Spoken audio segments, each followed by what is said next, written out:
চোরের মায়ের বড় গলা প্রবাদের সাথে এই অভদ্র মহিলাটার খুব সুন্দর মতো মিল পেয়েছি আমি। সবাই ভাবছেন হয়তো যে আমি কি নিয়ে এরকম রেগে আছি বা কাকে বা অভদ্র বললাম।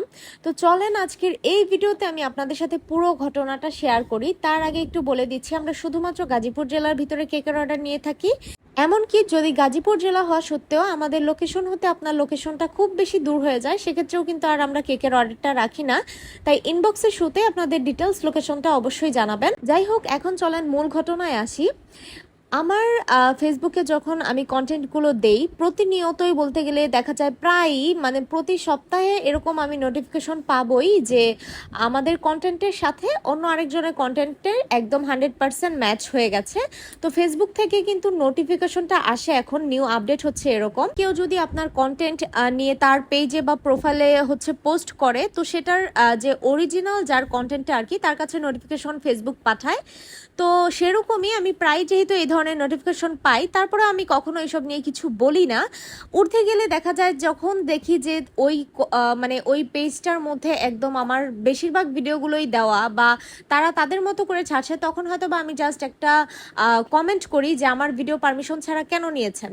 তো এরকম বললে অনেক সময় দেখা যায় আপুরা যারা নতুন আছেন আর কি, তারা বুঝতে পারে না, সরি টরি বলে ভিডিওটা কেটে দেয়। আর নয়তো দেখা যায় কেউ কেউ কিছু বলেই না, তারা ওভাবেই ভিডিওটা রেখে দেয়।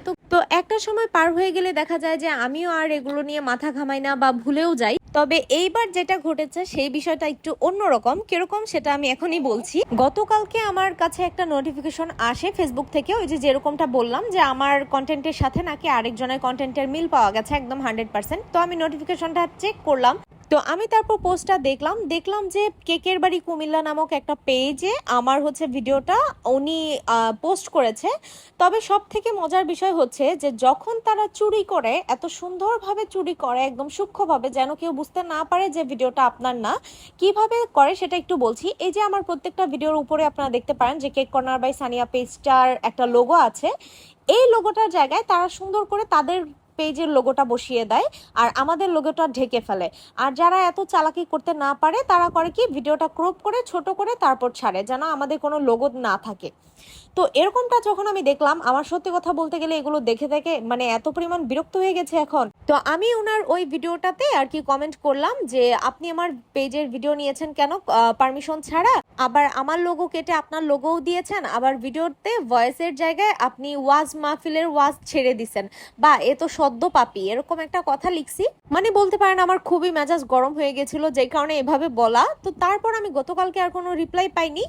আজকে উনি একটু আগে আমাকে রিপ্লাই দিয়েছেন, কি সেটা আপনাদেরকে একটু দেখাই। তো উনি দেখেন আমাকে রিপ্লাইটা কি দিয়েছে, আরে আপু আমি চুরি করি নাই, আপনাকে ভাইরাল করার জন্য আমি ভিডিওটা পোস্ট করেছি। ভাবা যায় ওনার এই পেজের মধ্যে 33টা ফলোয়ার নাকি। তো উনি আমার ভিডিও ভাইরাল করার জন্য তার পেজে ভিডিও পোস্ট করেছে, তাও আবার আমার ভিডিওর লোগো কেটে ওনার পেজের লোগো দিয়ে। বুঝতে পারতেছেন কি লেভেলের একটা ফালতু বেয়াদব অভদ্র মানুষ হলে এরকম ভাবে এই কমেন্টটা করতে পারে। আর আমার প্রতিটা কমেন্টের মধ্যে উনি হাহা রিয়েক্ট দিয়ে রাখছে। তো যাই হোক, এদেরকে আসলে কিভাবে সোজা করব আমার সত্যিই জানা নেই। আমার কেকটা কেমন লাগলো অবশ্যই জানিয়েন। আল্লাহ হাফিজ।